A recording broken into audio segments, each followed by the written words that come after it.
Neva. What? The year is 1995. I'm 5. You're 5 years old, and I'm 12. I was going to say 17. I'm not that old. How dare you? The O.J. Simpson trial was on everybody's mind. Gloves. The internet sounded like,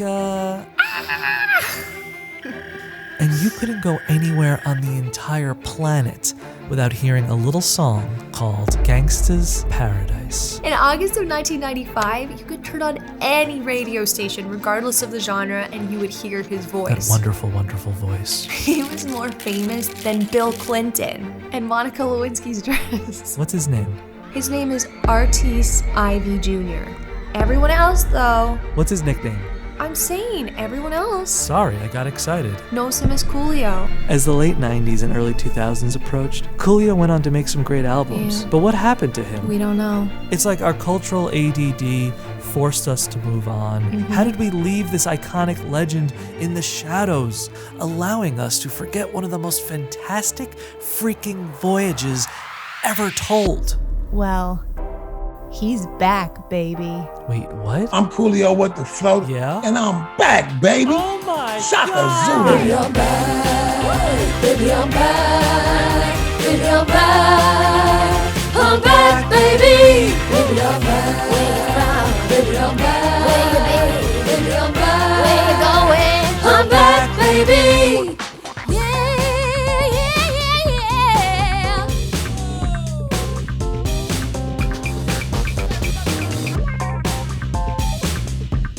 Oh my God. Look at us.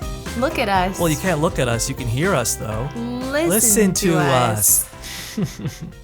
We're adorable. Hear us. Just take it in through your ear hole. Oh. No good? This is not Call Her Daddy?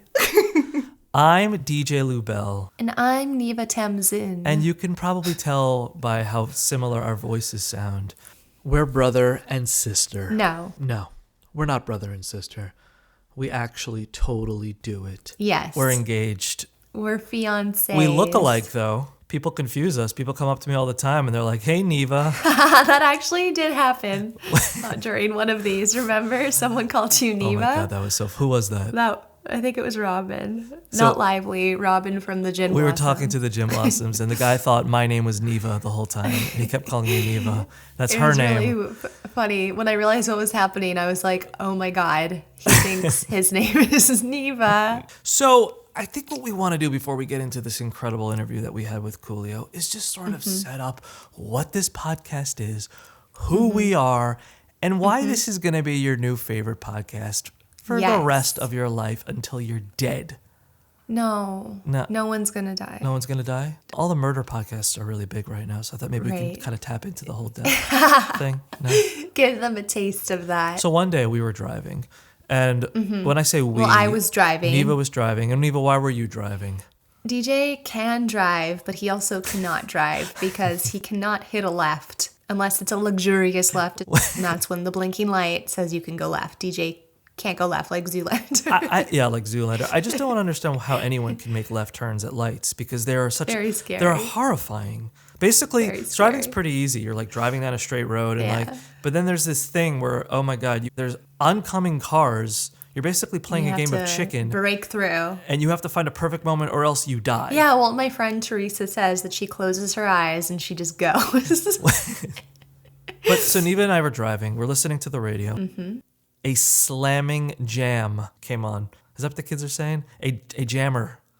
A bop. I don't know. A bop, song comes No, a on. bop that slams came on. Okay, cool, yeah. SRDs, Gen Z. So all of a sudden this song comes on. And it's Gangsta's Paradise by Coolio. It's such a cool song. And what happened? Well, we started singing it. We knew all the words. We were grooving. Wait, that's an understatement. Your Volkswagen Beetle essentially became like a hydraulics car from like a Dr. Dre music video from 1992. It was just like doo-doo-doo. It was bouncing on the freeway. And we just knew every single lyric there was to know to Gangsta's Paradise. Even a no. Even my Yeah. mama think that my mama would know. Yeah, all of it. Wait, we just told everyone that we know all the lyrics. And literally the two of us are just like, anyway, we're jamming along to Coolio, and Neva turns to me and she's like, wait, where the hell has this guy been? And I was like, Where is like, he? Neva, not only where the hell is Coolio, but wouldn't it be just insane to sit this guy down and hear his insane stories of what it meant to be the most famous person in the world? Like, I have to think that Coolio dated Jennifer Love Hewitt and what it was like to meet Jennifer Love Hewitt. We think that everyone that we talk to has dated Jennifer Love Hewitt. Or we like to think they did, even if they didn't. As I'm falling asleep at night, I just picture Coolio on a romantic third date with Jennifer Love Hewitt. Candlelight dinner. Candlelight dinner. Overlooking the marina. At the Casa del Mar Hotel. But look, it's not just Coolio. Mm-hmm. There is a treasure trove of celebrities out there who, you know their big song, their big performance, you know their 15 minutes. But it's everything before and after that you have no clue about. It's the stories within those time periods that will blow your mind. Yeah. So you're about to hear an interview with Coolio where he gets pretty specific about the shit that he had to deal with. It's like really crazy. And I like laugh a lot because it's like so scary. When we watch horror films together, Neva just breaks out into this maniacal laughter. And it feels like she's going to murder me. But I got to say, he's so funny. He's such a pleasure to talk to. It was like a party. If you could ever imagine if Neva, myself, and Coolio had a party, just the three of us. That's what it was. They don't have to imagine. No, but like a surprise party. If Coolio and I surprised you for a surprise party.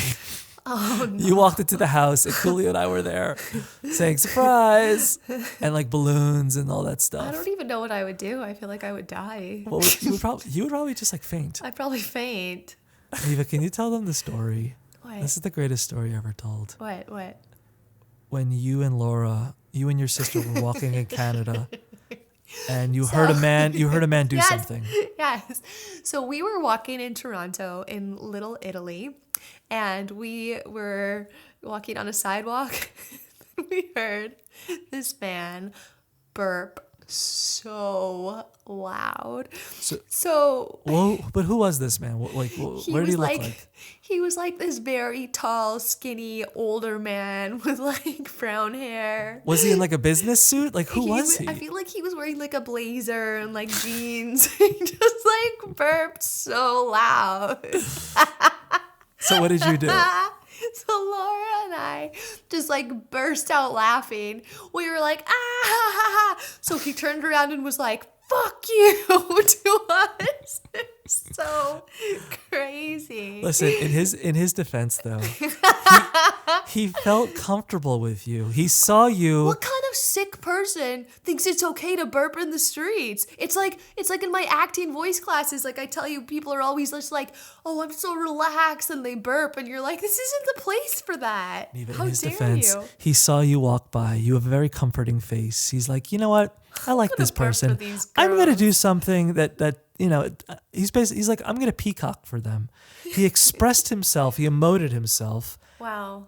And then Wow. you threw it back in his face. Wow. And when he said "fuck you," it was hurt Wow. that he was feeling. Well, you know, this is like overheard Bumble before Bumble. It's like that was his peacocking, his calling out to us to date one of us and attract Yes. one of us. We rejected him by laughing. It's the same as when you're on like Bumble and people, they're like, hey, baby, you so good. I've never been on it. I just read about it. Yeah, right. So nicely, the girl's like, no, sorry, I actually met someone else. And the guy's like, fuck you, you slobby loser. You're like, oh my And she's God. like, why do I deserve And this? she's like, good thing I didn't say yes to a date with you. And I'm like, just stop answering at that point. Anyway, guys, we are so excited for you to listen to our amazing interview with the one, the only, Coolio.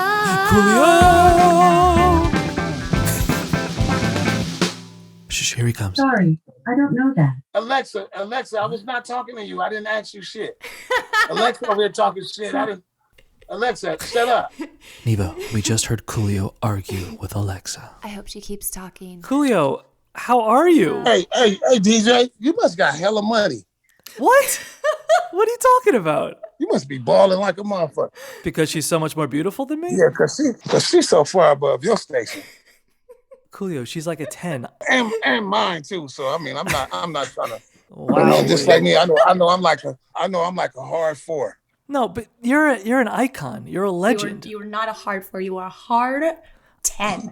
I'm like a hard 7.5 if we're talking about what we're actually Well, then talking if about. we're talking about that, I'm a hard 9.5. Okay, Coolio, it's not a competition. But I knew it. Didn't I say that, Neva? Y'all funny as a motherfucker. We talk about Coolio's penis all day. I know what y'all gonna do after this interview. Okay. Wow, did this thing get weird. First of all, I just want to say that we're so excited. Can I tell you a true story? You are actually the reason why Neva and I are together. Oh, yeah. Because on our first date. Okay, I want to hear that story. I want to hear that story. On our first date, we were meeting at a bar and she was running late. She comes up, she has her headphones in. She's like, "Oh my God, I'm so sorry." I'm like, "Well, what are you listening to?" She's like, "I'm listening to the Space Jam album." I'm like, "What song?"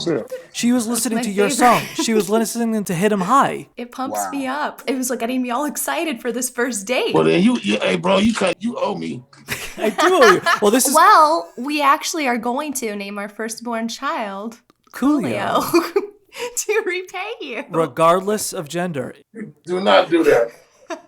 Do not do that. You gonna scar that child. The child gonna be getting teased at school and shit. No. I can't be a part of that now. I will come up with a way you can pay me back though. Okay. Thank you. Thank you. What the first thing you could do right now Anything. is you could go brush your hair. Wait, You me? start with that. No, him. Your shit look. Your shit is. Did my mom call you? Your shit is side swiped. Coolio, I've been trying to figure out a hairstyle since 1997. I don't know what to do. What do I do? No one can help us. You could get a comb and you could put smooth your shit over.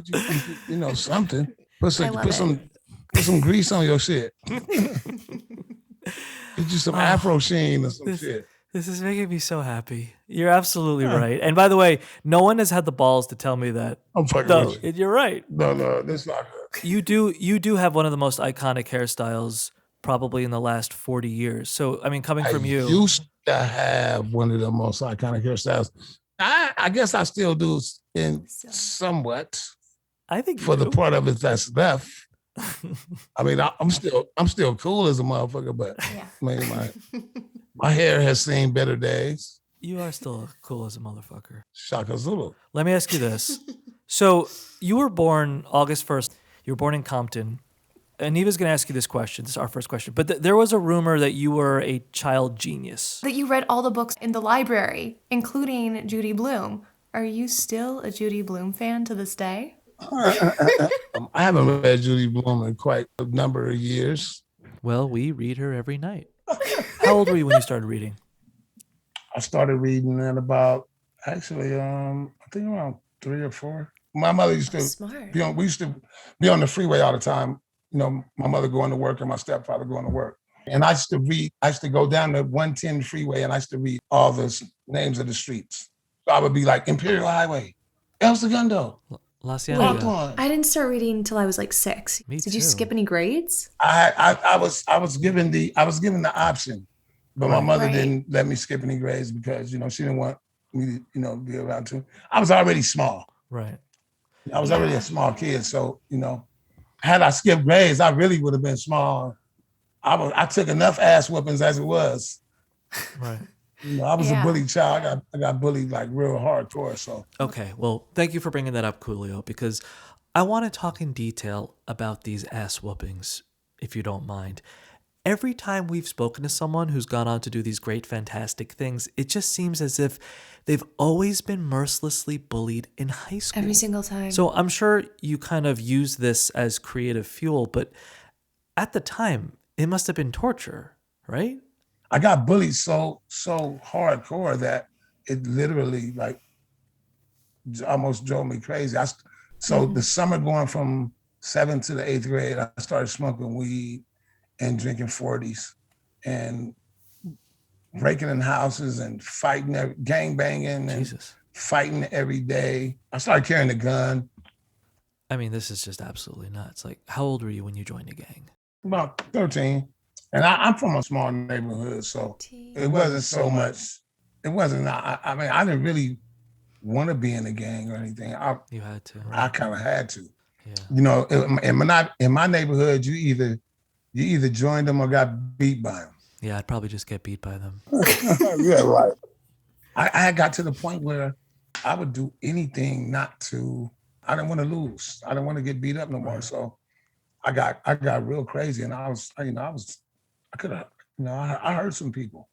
Mm-hmm. I hit this one guy. I hit this guy in the head with a quart bottle. Oh my God. One time, and I'm not proud of this, but to this day he has a scar from his forehead all the way down his face, all the way under his chin, a big old scar down the middle of his face. Oh my God. Because he bullied me. He was like 6'3". Big guy. Oh, wow. I was like 5'4", 5'3", maybe.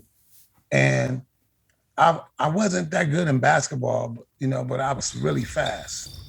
So he was the center on our basketball team in junior high school. And this particular day I was on one. I took his ass to the hall and laid it up on him like 6 times in a row. Jordan. And so somebody started clowning him like, man, you supposed to be in the center on the basketball team. They used to call me old man. You let old man do you like that? Oh, you let him do you like that, man? You suck, whatever. And I took him again. I took him to the hole again, and I started crip walking on the court. Cool. And he did a hop jump step. You know what a hop jump step is? What's that? I think so. I'm picturing it. But you skip forward and skip. He did a hop jump step and slapped me in the back of my motherfucking head so hard. He slapped me in the back of my head so hard. I literally, you know how in the cartoons where you see stars going around your head? Yeah. That I saw stars. Roger Rabbit. So I turned around and I started fighting with him. Ooh. I got a couple in, but obviously he had the reach on me, and he started dusting me. So I took off. I ran, and I went and found a bottle, and I used to always do stuff at lunchtime. I went and found a bottle, and I walked straight up. I walked up to him. I tapped him. He turned, and I said, "Wow!" And I cracked him in the face with the bottle. I mean, looking back, you just have to feel awful about that, right? Yeah. That was like the worst thing I did. I chased somebody with a knife one time, and I cut up their clothes. This guy had took one of my friend's shoes. I came back from Christmas vacation, and everybody got, we used to wear these shoes called Stacy Adams. Of course. My homeboy had a pair of Stacy Adams, and this dude was one of those kids that when he was 13, he had a full beard, and he was all buff, and he was probably like about 5'9", 5'10", maybe, and he looked like somebody's uncle and shit. He looked like a grown ass. Yeah. Kind of like Drew Barrymore in Never Been Kissed. Yeah. Yes. He was one of those kids that started going to jail when he was like 3. Right. And we call them YA babies. YA means youth authority. So he was a YA baby. He pretty much was raised in jail. Oh my God. And so but he had a full beard, looked like a grown ass man. I chased him one day, and he had my homeboy shoes on. So now I walked with the knife in my hand like this. I just walked in front of everybody, and somebody said, "He got a knife." I should bring a butcher. Some days I brought a butcher knife. Some days I brought a gun. This particular day I'm so glad I didn't bring my gun that day, because I might have shot his ass. Maybe, possibly. I had a 38 in the 8th grade. I had a 38 special. And so anyway, I got the knife, and now, all those years getting chased home, right? I was the 3rd fastest kid in my neighborhood. So it was only, since I was the 3rd fastest kid, it was only 2 people that could outrun me. Whoa. And he was not one of them. Not him. So so when he saw me with the knife, he took off running, and I caught him, and I was on the side of him just like, shh. I was just, as we was running, I was just Slicing. his coat. Yeah. I was cutting his coat up. Like Edward Scissorhands. And so we got near the back gate. And Was he naked by the time you got there? No, it's just his coat was damn near cut in shreds though. Right. So he fell to the ground, and I poked him with the knife. I just poked him. Right. I didn't break the skin. I like poked him. I poked him in the leg. I was like, huh? Motherfucker. I said, what's up, cuz? What's up? He was like, man, don't stab me, man, don't stab me. I said, fuck you. I said, hold on. I said, wait for it. I said, take off my motherfucking homeboy shoes. I made him take my homeboy shoes. I said, he took my homeboy shoes. I said, how much money you got, punk? He went in his pocket. He probably had like about 15. I said, give me that shit. He took his money. I said, take your motherfucking pants off. He took his pants off. So listen what I did to his pants. I cut his pants, I cut the crotch, and I cut down the legs and made his pants look like a fucking dress. You know, that's exactly how Vera Wang got her start. That shit was funny. Coolio, you grew up, and you grew up in a war zone. And I'm saying, like, you were a child at this time. The fact that the amount of stress that you must have been dealing with. Oh my God. Bro. Did you have to self-medicate, and that's how you became you? Bro, you don't need like I said, I was smoking weed, drinking 40s. I wasn't doing no hard drugs yet. I grew up during the time when in LA County, the average lifespan of a black male was 22. That's just insane. That makes me feel like crying. That's just insane. People talk about the crack epidemic of the 80s as this vicious tornado that just ravaged so many communities and claimed so many lives.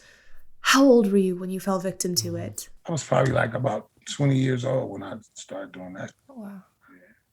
Yeah, I heard to overcome it, you became a firefighter. You went into the mountains. Yeah, Is that true? Yeah, it's true. I fought fires for like 3 years. It got me out of the neighborhood. Yeah. Got me away from the environment. Now, some weekends I did go home, because we lived in the dorm. So some weekends I would go home and get a bunch of rocks, smoke the motherfuckers, and then get drunk and then go back to the base and be mad at myself and not go, And then I did that for a while, and then one day I didn't, One day I went to where everybody was smoking at, and I sat there and watched them. And I watched them smoke, and I didn't touch it. And then I left. And the next time I came back, I sat there and watched them smoke, and I started fucking throwing. The smell made me throw up. But that's the power of the mind. I hated that shit so much that that was my body's reaction to it. The smell instantly made me just start hurling. That was my way of, rejecting it. So, body made you Coolio, do it. what made you fall in love with hip hop? I wrote my first bars. It was this pretty boy motherfucker from New York named Juan. We still friends, by the way, named Juan. I'm a pretty boy motherfucker from New York too, by the way. Yeah. Depends on who's judging. Anyway, he was this Puerto Rican motherfucker with long hair and shit. You know what I'm saying? And every girl that I liked him. They did a pause button mixtape, and everybody spit their little bars on it. And so they all went outside to smoke weed, and I was sitting in the little, I can't even call it a studio. I was sitting in the little room where they was recording that, reading a book. And he came inside and started rewinding to his part. So I'm sitting there. And then he said, hey, that shit is fly, right? I said, it's all right. He said, I don't even know why I'm asking you. You don't rap anyway. I said, I know words better than you. I said, and I do know what I'm listening to, and I'm telling you that shit is all right. He said, man, but you can't even rap anyway. I said, I can write something better than that right now. I said, I don't even rap, and I can write something better than that in 10 minutes.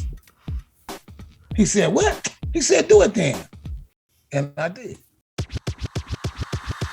My name is Coolio on the microphone. A place called Compton was my home.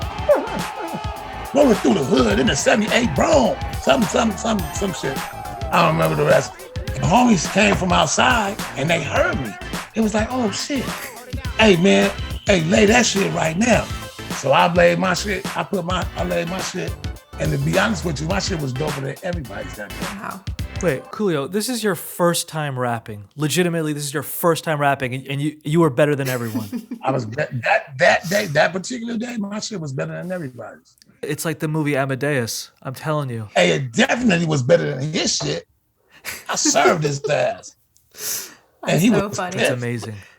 I mean, if there's a biopic about your life, like this is the fucking scene that gives me goosebumps. This is the Oscar scene. I wrote every day after that, probably for the next 5-6 years straight. I wrote every single day I wrote. Wow. I used to be freestyling at parties, and I used to be doing, performing at Uncle Jam's Army dances, and we was doing shows pretty much 5 days a week, performing at senior citizen homes and performing at parks and high schools. And I remember we performed at a grand opening for a Church's Fried Chicken. Okay, wait a minute. Hold on a second, Coolio, because we know about this Church's Fried Chicken. It was on 62nd in Vermont. We read all about it. So here's the thing. Okay. So DJ and I are always walking around our neighborhood, and we're always passing by an El Pollo Loco. There is a chicken mascot outside of that restaurant that is petrifying. Horrifying. This guy's flailing his wings. He's dancing like a lunatic. He's screaming like a menace. Yep. Coolio, how do we defend ourselves from this petrifying fucking chicken? Get you a samurai sword. That is correct. Thank you. Get you some fucking mace. All right. Oh, shit. This chicken will never mess with Neva again. Or get you some hot grease. Pour some hot grease on that motherfucker. Chicken's instead of hot grease. Hey, you pull out some hot grease. That chicken gonna run like a motherfucker. You gonna be like shit. So you had some success. You had some songs on the radio when you were 18, like What You Gonna Do and High School Freaks. Uh-huh. And then eventually you linked up with Med Circle and Priority Records. Yeah. But you didn't really break. Like you didn't hook up with DJ Wino and Tommy Boy Records until what, like your late 20s? Yeah. Wow. So this is amazing to me because, first of all, this is such an inspiration. Hip hop is such a young man's game. A lot of rappers are retiring by 28, 29, 30. And you were just getting started. What made you stay in it and kept your perseverance? By this time, I got 3 kids. I had 2 daughters and a son. I was fighting fires in San Bernardino County. And I met this girl. I got her pregnant. The last time me and her had sex, the very last time, the condom broke. Uh-oh. I'll do it. I didn't want to have no baby, so I was like, what's it? She said, this is her exact words, "You punk ass broke motherfucker. Nobody want to have your punk broke ass baby. Motherfucker, I need some money so I get a motherfucking abortion." I was broke. And I went and borrowed $100 from 4 people. And I gave it to her. She said, "Yeah, fuck, I'm not having your fucking baby for him." And she peeled out. 6 months went by, whatever. I was at my auntie house and she said, "Do you know this girl named so-and-so?" And I was like, "Nah," because I didn't remember the girl's name. She said, "Well, I met this girl at the grocery store. She said that she got your baby." I said, "What? I ain't got no motherfucking baby. You got me fucked up. Man, I ain't my baby. I don't know, man." Well, and my auntie said, "Well, you need to go find out because the baby is in the hospital. She having breathing problems, whatever. Oh. So I go to the hospital and I'm walking in the hospital like this. What, the bitch trying to put a motherfucking baby on me? I ain't my motherfucking baby. Shit. Got me fucked up. Fuck that. Ain't my motherfucking baby. Shit. Man, fuck this shit. Trying to put and I'm talking shit. I walk in the room. My baby was in the oxygen tent. I unzip the oxygen tent and open it up. And I look at the baby and I go, "Oh, my baby!" Oh my! I knew my daughter looked just like me. Oh. As soon as I saw her, I knew that was my child. Wow! Here I am, 15 years has passed by, and I'm like, shit, man, I've been doing this shit for a long time, and I don't got nothing to show for it. I was like, shit, I gotta feed these kids. I got kids to take care of and shit. So I gave myself an ultimatum. I said, you got 1 year to make this rap shit work, or we going back to school. I love this story so much though, because there's a lot of us who work in entertainment and we give ourselves time periods and we're like, this has to happen. Like, why hasn't this happened yet? So you gave yourself that year and you did it. Like you recorded those demos with DJ Wino and you got signed by Tommy Boy. Yeah. I mean, were you just like relieved? Were you like, holy shit, I can't believe I did it. I can't believe I pulled it off. I got a record deal. Oh man, I went through every emotion you could think of, bro. It was crazy. And I prayed about that. I prayed about it. I was like, I asked God, can I make one album? I just want to make at least one. I just want to make one record, just, so I can be heard and just so I could say I had the opportunity, to make an album, because I've been rapping all these years. I mean, that's the least I need to do this. So my prayer was answered in spades. I just got goosebumps. Yeah, me too.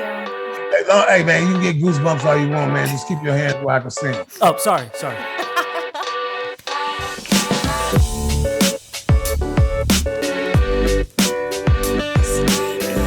But Coolio, you didn't just make an album. You made It Takes a Thief, which included the double platinum hit Fantastic Voyage. Coolio, I don't know if you know this about me, but I used to do a dance routine to that when I was 8 years old at my jazz dance studio in Calgary, Alberta. I was amazing at it. Did you know about this? I didn't even like Fantastic Voyage. I hated it. Oh, well, forget it then. Forget that. Wino he gave me the track and he was like, man, did you like that track? And I was like, man, I don't even like that shit. I don't want to like that, man. Right. He was like, man, do it for me then. And so I said, all right. So actually, the original Fantastic Voyage lyrics were Rolling With My Homies. Okay, yes, there it is. Rolling With My Homies. Okay. So, not only is it one of my favorite songs, but it's actually one of the most instrumental plot points in one of the best movies ever made. Best. Clueless. You know Here's it. my question. Do you love the movie Clueless? And is your favorite line, "You're a virgin who can't even drive"? You know what? I'm not even gonna lie. I don't have a favorite quote from the movie. I don't even remember shit. I don't remember. I can't even. I'll tell you. I like the part. Oh, I like the part when they was undressing in the room. What? When they were Alicia in the Silverstone? Yeah, when they were. I think they were getting dressed. Oh, Her choosing her outfits? I did want to hit that though. Oh my God, I was going to ask, did you think that she was sexy? Oh man. She is. She definitely could have got it back then. Did you ever call her on the phone? No, I didn't. I only met her briefly a few times. I think she was a little intimidated by me. She was excited, but she was intimidated. Who wouldn't be? And I definitely wasn't her type back then. Well, in that case, I know for a fact that she has awful taste. Because you're the best. Shaka Zulu. All right, listen. It's 1995. It's a crazy time for America, but it's a crazier time for the world of music because a masterpiece is about to come out that will change everything. It starts with a G, ends with a P, and I'm not talking Gwyneth Paltrow, Coolio. I'm talking Gangsta's Paradise. This song is so good and so amazing, it will live on for thousands of years. Even when the aliens invade in 10,000 years, they will know this song and they will love this song. The aliens will, if they invade, it won't be 1,000 years from now. It'll be in 10 probably years old. Okay, so when the aliens invade in a couple of weeks, they're gonna love it. Now, there's a lot of mythology to how Gangsta's Paradise was written. There's a lot of debate and controversy. Can you settle this once and for all, Coolio? How did you write Gangsta's Paradise? I used to say, I wrote Gangsta's Paradise, but I didn't really write Gangsta's Paradise. Gangsta's Paradise wrote me. When I heard it, I freestyled the first line. I said, as I walk through the valley of the shadow of death, I take a look at my life and realize there's nothing left. I wrote that. I freestyled that. And then I sat down and I started writing. When I started writing Gangsta's Paradise, this is some crazy shit. I wrote it like I already knew it. I never picked up my pen. I just wrote it. And I like to think of it like this. Gangsta's Paradise is its own entity. It was in the quantum universe, just sitting there waiting for a vessel through which it could come, and it chose me. This is honestly just incredible because I know Paul McCartney has always said something very similar. His music has never really come from him as much as it kind of comes through him. So the universe chose you as a vessel. Yeah, I'm absolutely a vessel. I mean, Gangsta's Paradise took on a life of its own, and it transcended so many different genres and languages and races and it, and everybody has their own interpretation of it, I think. So when people ask me, what is Gangsta's Paradise about? And I say, whatever you think it's about. The reason why I think the song is so revolutionary, and I say this, that it really will outlive on for 1,000 years, 10,000 years, is because there was never a piece of music at that time, specifically coming from that genre, that had such vulnerability. It almost seemed like it was like a self-eulogy. It was you describing the tragedy of what you saw growing up. It's through your lens. You witnessed this. You saw this, the cyclical violence that will never end.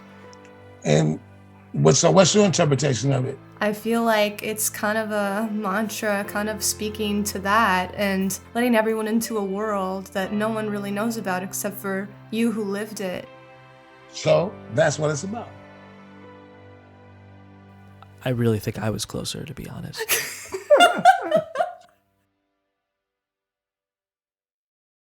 So everyone knows Gangsta's Paradise was part of the Dangerous Minds soundtrack.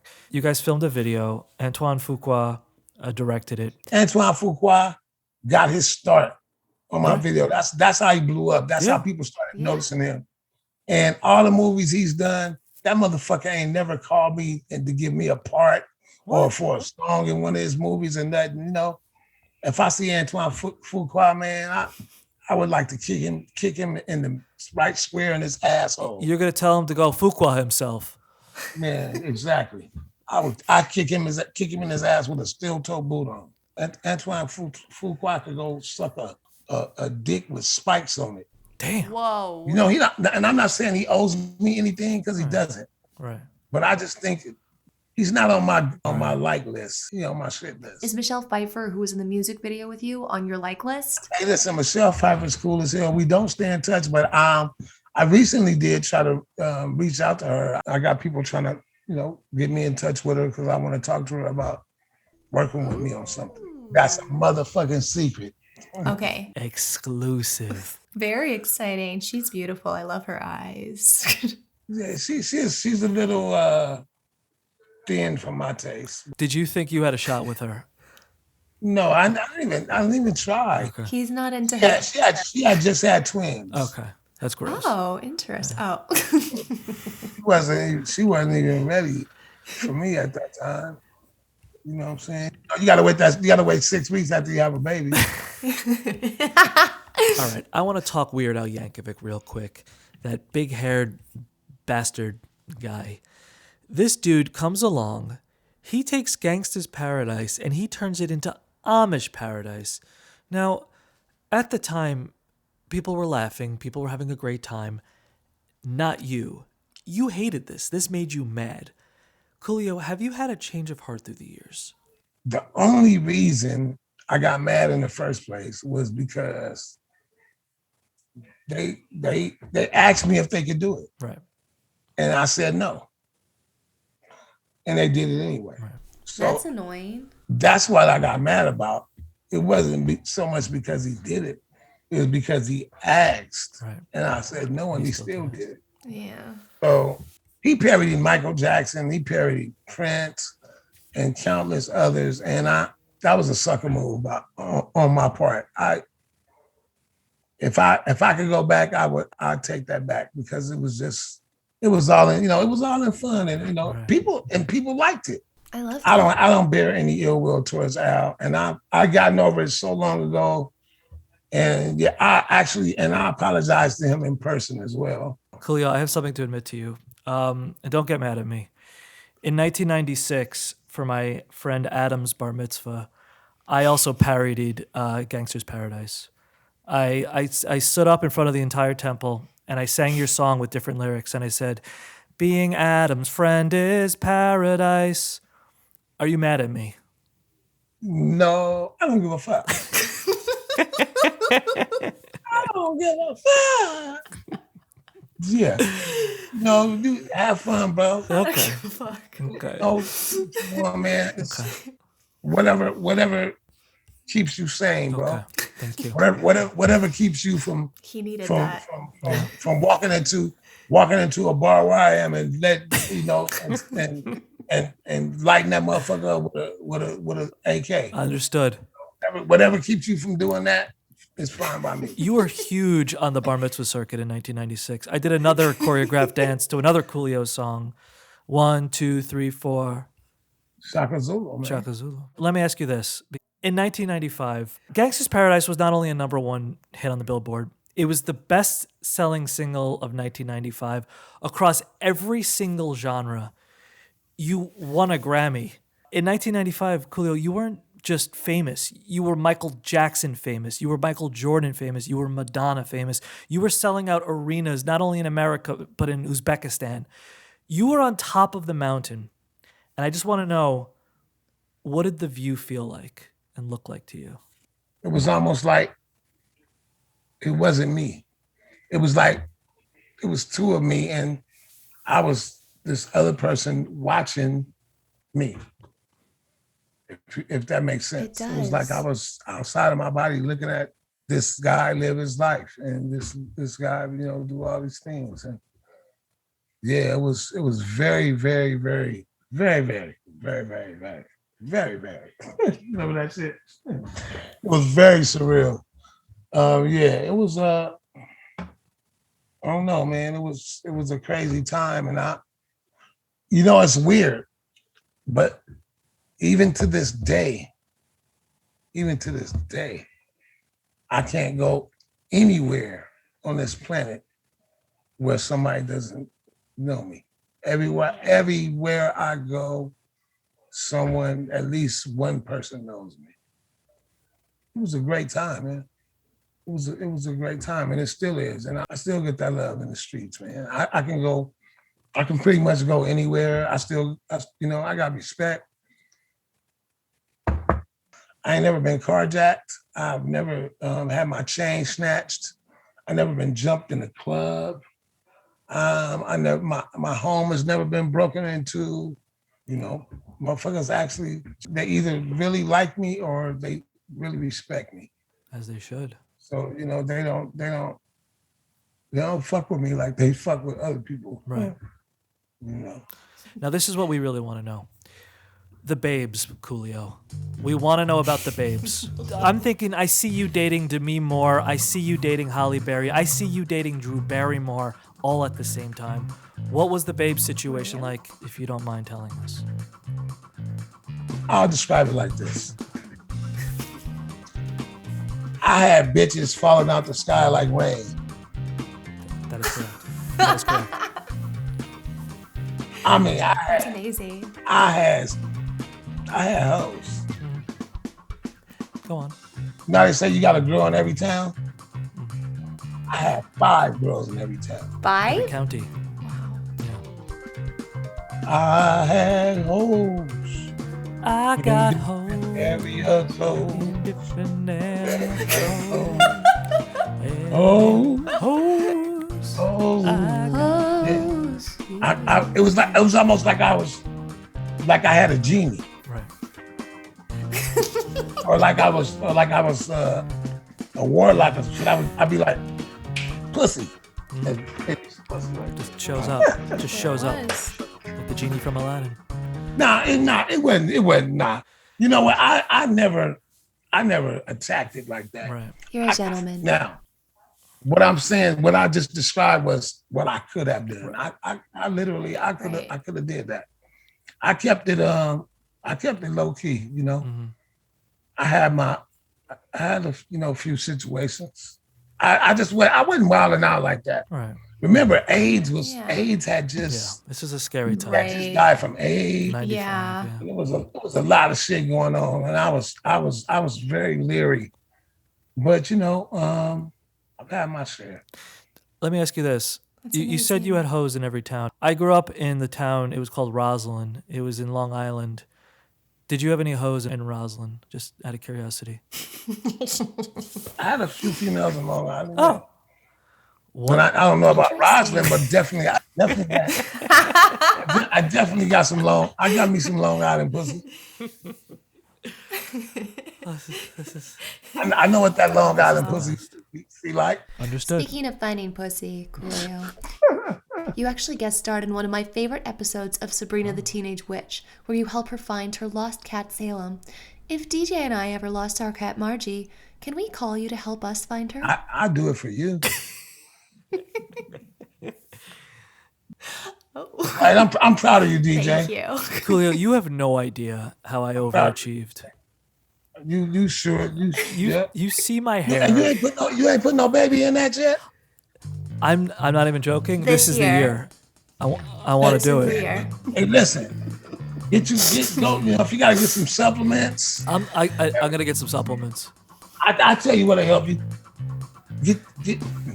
And you got 6 kids, right? Get you some GHB. GHB, that'll do it. GHB. And just take a little bit. Yeah. You will be a fucking wild man, bro. GHB. Is that growth hormone? Next time. Just a little bit, though. Just a little bit. Don't hurt yourself. Next time we interview. And then give her a little bit too. Hey, she doesn't need GHB with me. You know what I'm saying? I'm a real man. Y'all be fucking like rabbits. I'm ready. Let's do it. Okay, I just took a very quick cold shower and I'm feeling a lot better now. This information. I want to talk about current Coolio. Yeah, there's this rumor that you ran for president with a porn star. Is this true? That was some bull. Man, listen. Tell me. That was some bullshit. It was a straight publicity stunt. Okay. On their part. Okay. And they wrote me a check and I did it. That's all it was. Are you still doing your cooking show? I'm working on a different cooking show. It's not called Cooking with Coolio anymore. It's now called Coolio's Coming to Dinner. Okay. Coolio, honestly, we cannot thank you enough for coming on. Seriously. But before you go, we're going to put you in the hot seat real quick. Neva's going to ask you a bunch of nutty, zany, crazy questions in 3, 2, 1, go. If you were a ghost, how would you haunt people? Quickly. In the shower. And I would only haunt women. My man. If you had a superpower, what would it be? X-ray vision. It's all about the Nice. ladies. Okay. If you were a piece of furniture, what piece of furniture would you be? If I was a piece of furniture, Yeah. I would be a bidet. A bidet? Is that what it's called? Oh, a bouvet? He wants to be a bidet. Bidet, yeah. I'd be All right. That's a Bidet. good choice. Last question. If you were a bird, what would your signature song be? Coolio, do you like us?